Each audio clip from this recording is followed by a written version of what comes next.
So I was in the kitchen when the nurse came. And when the nurse came, she went upstairs to meet my husband. I also went, yeah.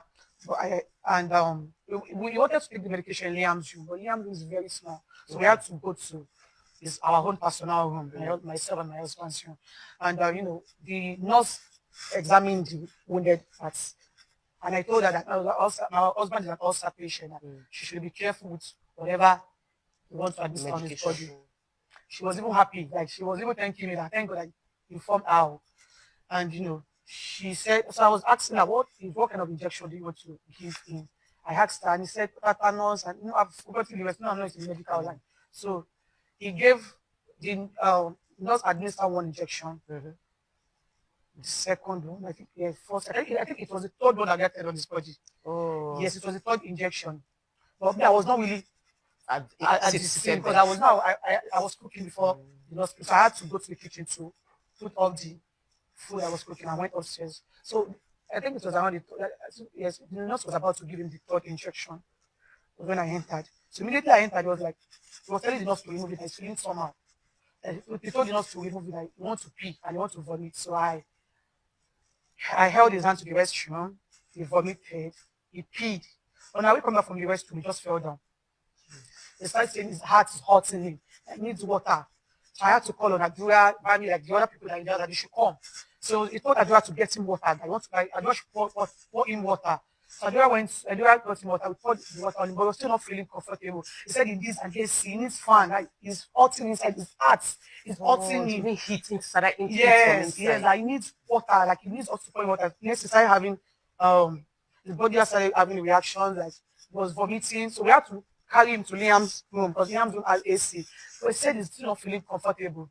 So I knew that at least something had to be done. So I ran to our neighbors because his car was faulty. Like his personal mechanic was working on his car. So I went to the mechanic. He has not even gone anywhere with the car. We cannot carry the car to the hospital. So I had to run to the next neighbor to please help us. And the neighbor accepted, and he followed up me upstairs to carry my husband. And I had to call on different people to just help me to carry him.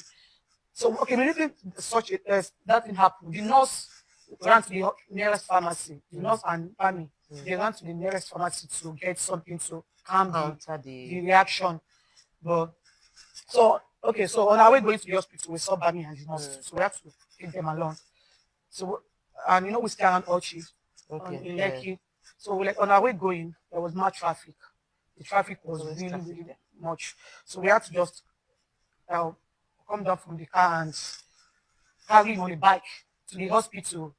So we got to the hospital, and the nurse, the doctor, my brother-in-law, and Bami went to the ward with them. They didn't allow me to go because of the way I was doing.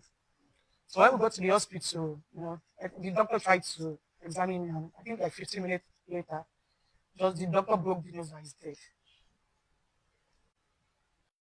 All right, so Wunmi just told us what happened that led to the kpai of Mohbad. If you watch the full this thing on TVC, she just explained what happened to Mohbad. And I have a lot of questions. My first question is this. Since you know what happened to him, why didn't you say this from the onset? I mean, the day he kpai, why you no come talk, say, oh, this is what led to the kpai of Mohbad? Why are you saying it now? Almost 2 years don't reach when the boy kpai. You are saying it now. Why? Why did you have to hold on to this information for this long? And Nigerians, back, what happened to Mohbad? Everybody did. Some people carry placards, some people go protest, everything. Why? Number two, all those celebrities, were they close to her? I'm pretty sure she told them this story. Why were they acting as if they didn't know what happened to the boy? Because from the way they acted when the boy kpai, hey, God of Israel, she go post they've taken him away from me. If you knew this story, who is the day that took him away from you? Why did you people hold on to this story till this long? You know what I want to thank God for? I really want to thank God that while all those things was going on, I kept on saying that this girl knows what happened to the boy. Everybody came for me. Naira Marley don't pay him. Oh, Nikure, they said a lot of things to me. They call my DM, they insult me. They said they insult my mama, they insult my papa, they insult my family, they threaten me, they say everything. If I don't strong that time, maybe I for drink sniper for kpai by now. This thing for don't come out. Ask yourself a question: why was she holding on to this information for long? What was the gain? What was the plan behind? I mean, there was no need to carry placard. There was no need to protest justice for Mohbad. You people sounded as if some boys gather Mohbad. They carry plank, they hit her, or they carry something, they choke her, or they give her poison, or they knock her jazz. Why? Why did you hold on to this information for long? Why? Now you're coming to tell us that he get one cut. Then from the fight he had with Prime Boy, then from that cut, he came back home. It was a tiny injury. Then his friend called us. This one called us. Finally, they came. They gave him 3 injections. You know, from there, they rushed him to the hospital. Doctor now said he don't kpai. So what happened that you didn't tell us this or for long? Why didn't you tell us from the onset? Was there a gain? Was there a financial gain somewhere? I'm trying to think about it. I'm trying to think about it. You see what I was telling you people, that you people should leave sentiment. Follow logic and facts. Leave sentiment. Ask the right questions. They turned me to devil for Nigeria. They turned me to devil. Say I hate women. That's what they said. I mean, if this lady don't tell us this thing before, there was no need for anybody to say go do DNA test. Now, because of say we they try find what happened to the guy. That was the genesis of DNA test, which up to today she never did one. Up to today, that was the genesis of DNA test. If she had came to tell us this story before, who won't talk DNA now? Why? The person they Chris when she explains, say, see what he like. Okay, yeah, see what happened. Who won't even they investigate? Like I said, now I'm beginning to believe that somebody of power, somebody of interest that had a beef with the Malians actually approached. That's what I see. They took advantage of the whole thing. Somebody powerful maybe. That's the only thing I can think about now. Why did she have to hold on to this information? And all those women were insult me, all those guys, everybody were to say they don't pay me, all the ones who they cost me, where they insult me, where they say all those things about me. You don't need to apologize. I forgive you people.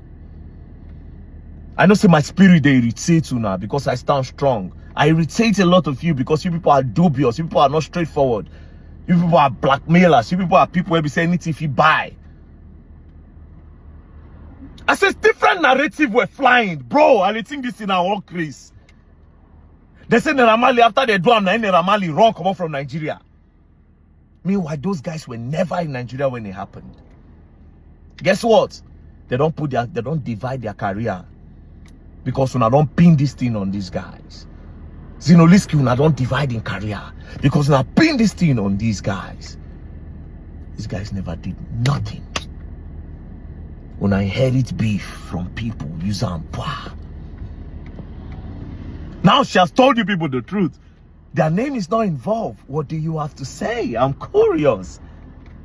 Now what can you guys say? Are you going to ask God for forgiveness?